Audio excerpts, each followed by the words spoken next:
नमस्कार दोस्तों, मैं सचिन त्यागी और मेरे YouTube चैनल में एक बार फिर आपका बहुत बहुत स्वागत है।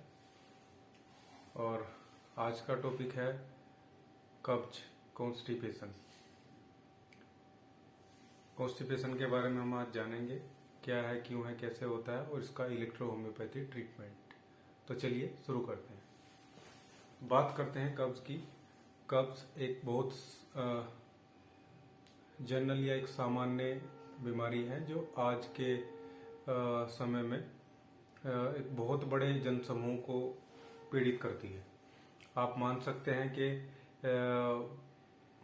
पूरी दुनिया में लगभग 30 से 40% लोग आज इस व्याधि से ग्रस्त हैं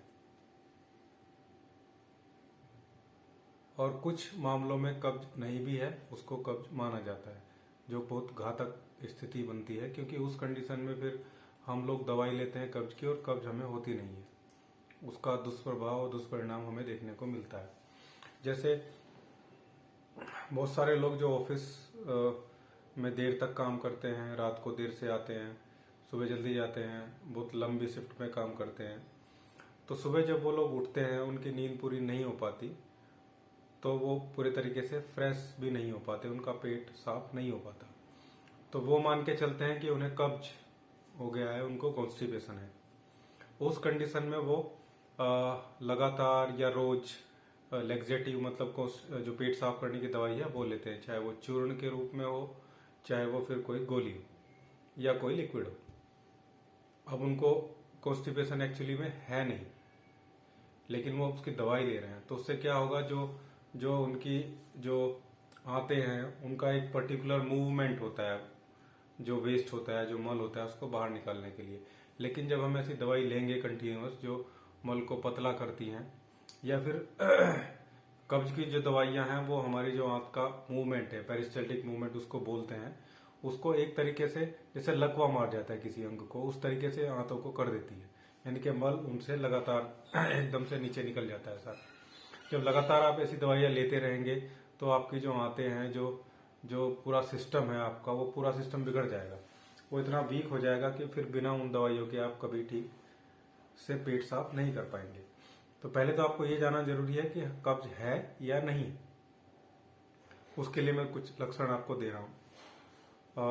अगर आपको एक हफ्ते में 3 बार से कम या 4 बार भी मान सकते हैं, उससे कम पेट साफ होता है, मतलब हफ्ते में 3 बार आपका पेट साफ अगर हो जाता है तो आपको कब्ज नहीं है, ये ध्यान रखना है।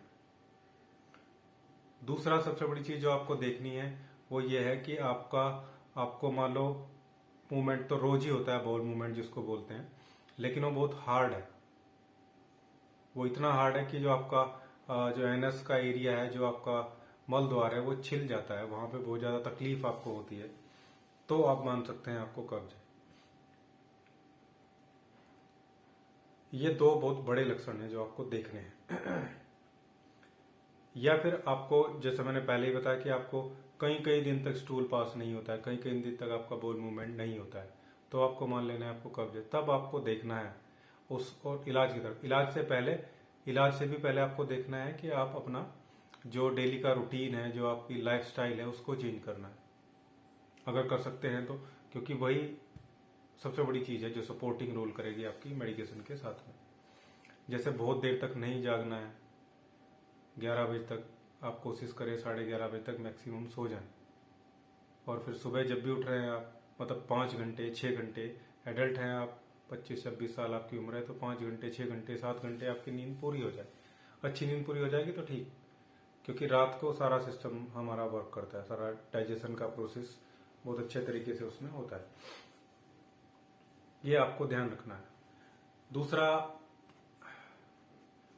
आपको लिक्विड चीजें ठीक क्वांटिटी में लेना है। आपको पानी कम से कम 2 से 2.5 लीटर तक आपको पानी पीना है, यानी कि मिनिमम बोला जाता है कि 8 से 10 ग्लास आपको एक दिन में पानी पीना ही पीना है। प्लस आपको खाना भी ऐसा खाना है जिसमें थोड़ा सा लिक्विड हो, रेशेदार दालें हैं, जो हफ्ते में 3 बार आपको दाल खानी है, 2-3 बार आपको हरी पत्तेदार सब्जी खानी है, ठीक है। आलू और उसके जैसी चीजों खा सकते हैं, लेकिन उनका कोशिश करना है कि वो कम करना है। मिर्च मसाले नहीं लेने हैं आपको, पनीर, ये सब चीजें आपको कम से कम करनी है। तो ये खाने पीने का चेंज हो गया। लाइफ स्टाइल, आप जी रह कैसे रहे हैं वो देखना है।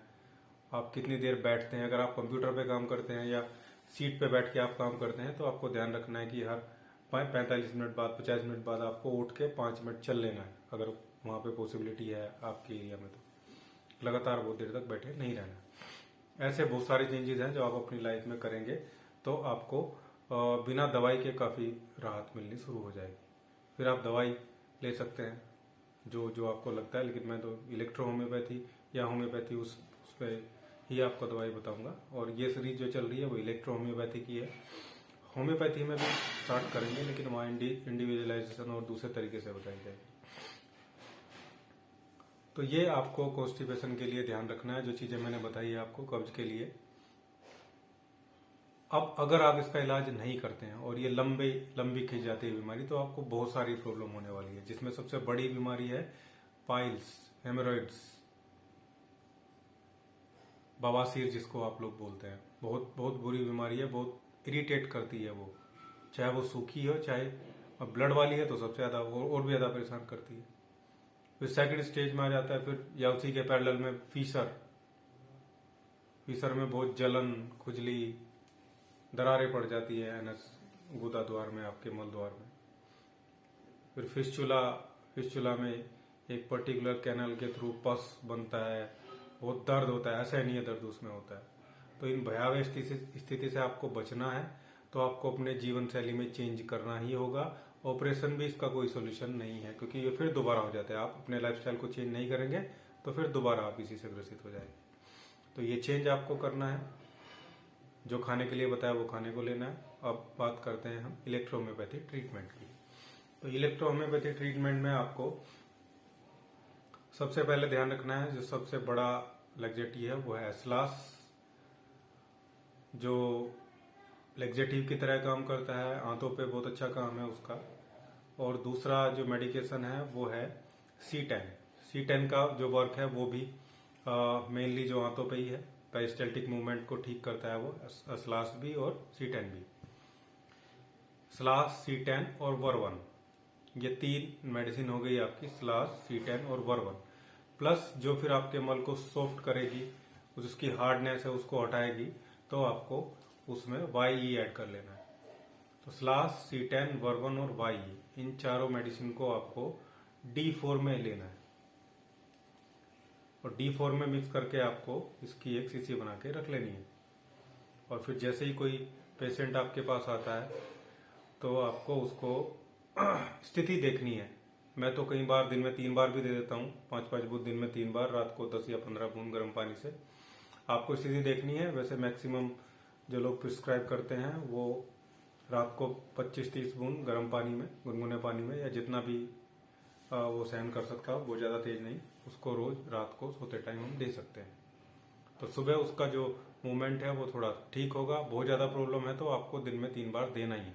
या फिर आप इसके ग्लोब्यूल बना सकते हैं D4 में, D3 से D4, मतलब ग्लोब्यूल लेंगे और इस मिक्सचर का D3 से RS based, pure RS rectified spirit, distil water पानी वाला डालेंगे तो गोलियां गल जाएंगी सारी, उससे आप डाल के दे सकते हैं। उसको बोलेंगे कि दिन में 1 गिलास पानी में 1 ग्लोब्यूल डालेगा, घोलेगा, उस गिलास को धीरे धीरे पिएगा।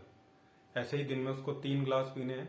और फिर रात को उसको बोल सकते हैं आप कि वो 2 ग्लोब्यूल, 3 ग्लोब्यूल की कंडीशन के अकॉर्डिंग, इसी से वैसे ठीक हो जाएगा। आप रात को उसको ज्यादा ग्लोब्यूल दे सकते हैं, लेकिन इससे ज्यादा जरूरत आपको पड़ेगी नहीं। ये पर्सनल और जो मैंने पेशेंट को दिया हुआ है वो एक्सपीरियंस है, और जो हम अपनी फैमिली में भी इस्तेमाल कर चुके हैं। ये कॉन्स्टिपेशन का था। आपको ये वीडियो कैसा लगा ये आप नीचे कमेंट बॉक्स में लिखिएगा, और आपको किस डिसीज पे आगे लेक्चर चाहिए वो नीचे लिखिएगा। प्लस ये वीडियो आपको अच्छा लगा है तो लाइक कीजिए, चैनल को सब्सक्राइब जरूर कीजिएगा, और आप इसको आगे शेयर जरूर कीजिएगा। धन्यवाद, थैंक यू।